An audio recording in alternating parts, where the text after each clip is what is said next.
তৃণমূল কংগ্রেস জিন্দাবাদ।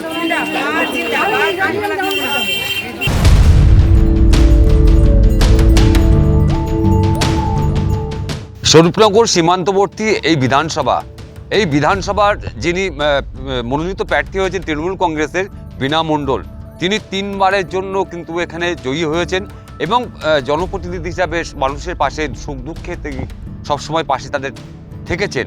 এই সময় কি দেখা যাচ্ছে যে স্বরূপনগর বিধানসভা হচ্ছে কৃষি ভাণ্ডার বলে পরিচিত। এই কৃষি ভাণ্ডার যে এলাকা রয়েছে সেই এলাকায় যারা চাষি মানুষজন রয়েছে তাদের সবথেকে সমস্যার কথা তিনি তুলে ধরেছেন বিভিন্ন সময় বিভিন্নভাবে বিধানসভায়। তাই সেই উপকৃত কিন্তু একবারে সেই এলাকার মানুষজন কিন্তু পেয়েছে।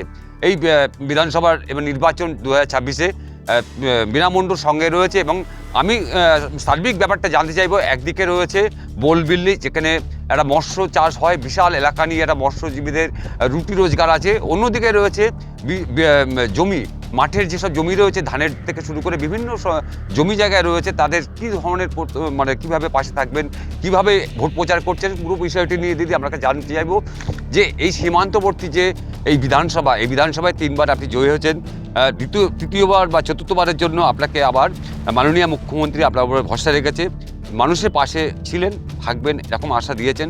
আপনার যে কৃতিত্ব, এই যে মানুষের পাশে থেকে সেই আবার জয়ের আশা একেবারে করছেন আপনি, যেভাবে মানুষ স্বতঃস্ফূর্তভাবে আপনার সঙ্গে বেরিয়েছে, কি বলবেন সাধারণ মানুষের কাছে, কিভাবে ভোট চাইছেন আর কি বলবেন? সাধারণ মানুষ তো ভোট দেওয়ার জন্য প্রস্তুত আছে, কারণ মমতা বন্দ্যোপাধ্যায় প্রচুর উন্নয়ন করেছেন। লক্ষ্মীর ভাণ্ডার, কন্যাশ্রী, যুবসাথী, ভূমিহীন কৃষকদের বছরে 4,000 টাকা, কৃষক বন্ধু, দুয়ারে সরকার, দুয়ারে রেশন, এত কিছুর মধ্য দিয়েও স্বরূপনগরেও প্রচুর উন্নয়ন হয়েছে। আমাদের যে ফিশারির কথা বলছেন বিলবল্লী, সেখানে আমরা 22 কোটি টাকার ফিশারি প্রজেক্ট করতে পেরেছি।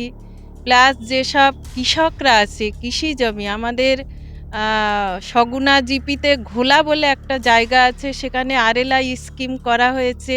কৃষকদের জমি জলের একদম জলমগ্ন হয়ে থাকতো, চাষ হতো না, সেখানে RLI স্কিম করার ফলে প্রচুর কৃষকরা উপকৃত হয়েছে।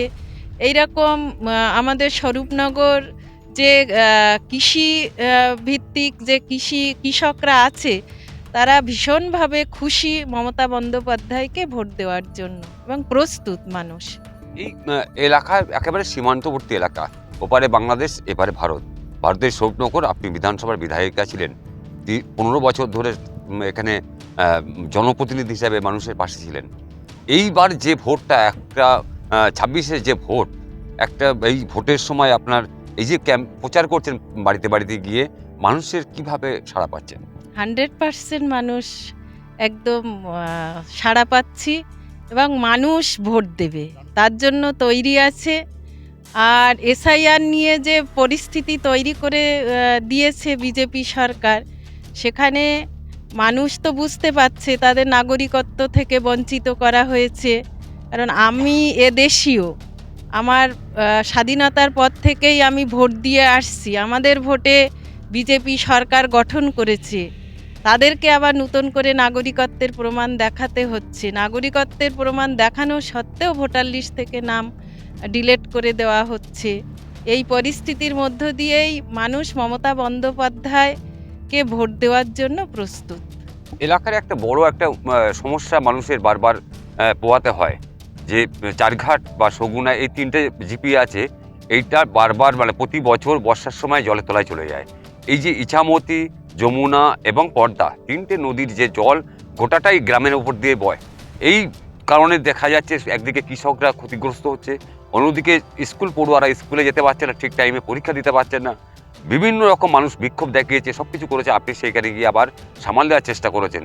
এই মাস্টার প্ল্যান তারা চাইছে, মাস্টার প্ল্যান অর্থাৎ স্বরূপনগর মাস্টার প্ল্যান কি আগামী দিন সেটা মানুষ পাবে? হ্যাঁ, নিশ্চয়ই পাবে। আমরা দেখেছি পরপর যে প্রচুর এবার বৃষ্টির প্রভাব ছিল, সেইখানে দাঁড়িয়ে আমাদের 2-3টে জিপি জলমগ্ন ছিল, কারণ নদীর নাব্যতা পলি জমে আছে, সেটা এখন কাটা হচ্ছে, নদী সংস্কার চলছে। আমরা আশা রাখছি আগামী দিনে এই পরিস্থিতি আর হবে না।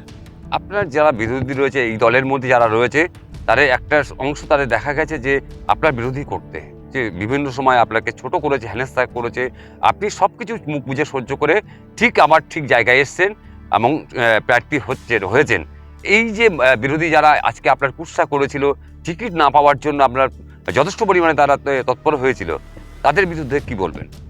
আমরা এখন সবাই একই জায়গায় আছি, একই সঙ্গে সব ইলেকশন করছি, আমাদের মধ্যে আর কোনো ডিভাইডেড নেই, আমরা সবই একসঙ্গেই চলছি।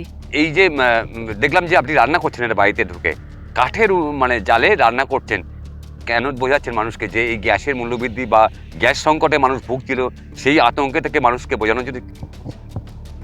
একদম, গ্যাসের এত ক্রাইসিস আমরা ভাবতেই পারিনি যে বিজেপি সরকার এইভাবে সাধারণ মানুষের যে গ্যাসের মূল্যবৃদ্ধি তো করেই দিল, যেভাবে মানুষ গ্যাস পাচ্ছে না, লাইনের পর লাইনে দাঁড়িয়ে থেকেও গ্যাস পাচ্ছে না, সেখানে আগের সেই জায়গায় মানুষ চলে আসছে, উনুনে রান্না করছে, আমরাও উনুনে রান্না করে দেখিয়ে দিচ্ছি, সেই জন্য আবার সেই জায়গায় আমরা চলে আসছি। Thank you. একেবারে বীণা মণ্ডল পরিষ্কার বললেন যে একদিকে এসআইআর, অন্যদিকে গ্যাস সংকট, আচ্ছা সব মিলিয়ে কিন্তু সাধারণ নাগরিকরা একেবারে কিন্তু নাজেহাল হয়ে পড়েছিল, কোণঠাসা হয়ে পড়েছিল একরকম বলা যেতে পারে। কিন্তু এখন বর্তমান তিনি প্রচারে এসে একটা বাড়িতে ঢুকে সেখানে প্রবেশ করলেন, সেখানে রান্না করলেন, কাঠের জাল দিয়ে উনুনে ভাত রান্না করতে দেখা গেল এই বিধায়িকার, অর্থাৎ প্রাক্তন বিধায়িকার। তাই এই সব মিলিয়ে সার্বিক চিত্রটাও একেবারে কিন্তু তিনি বলেছেন যে প্রতি বছর মানুষ জলের তলায় থাকতে হয়, তাদের একাধিক অভিযোগ তারা দেখিয়েছে, বিক্ষোভ দেখিয়েছে, সব কিছু তাদের আবাসন ঘটানোর জন্য, তাদের সমস্যার সমাধান দূর করতে মাস্টার প্ল্যানের কাজ হবে এখানে শোভনগরে, এমনটাই কিন্তু বললেন বীণা মণ্ডল। পাশাপাশি সীমান্তবর্তী এলাকার মানুষের যে কৃষকদের যে দুর্দশা, সেই দুর্দশার কথা কিন্তু তিনি আবার তুলে ধরবেন বিধানসভায়। তাই সেইখানে দাঁড়িয়ে দেখা যাচ্ছে যে বীণা মণ্ডল জয়ী হবেন 100% শিওর, এবং তিনি আশাবাদী রয়েছেন যে মানুষ স্বতঃস্ফূর্তভাবে তাকে ভোট দেবেন। আজকে ভোট প্রচারে বেরিয়ে তিনি সীমান্ত এলাকার প্রচুর মানুষ তার সঙ্গ দিয়েছেন এবং বীণা মণ্ডল সকলের সঙ্গে কথা বলছেন। স্বরূপনগর থেকে শ্যাম বিশ্বাস, আর প্লাস নিউজ।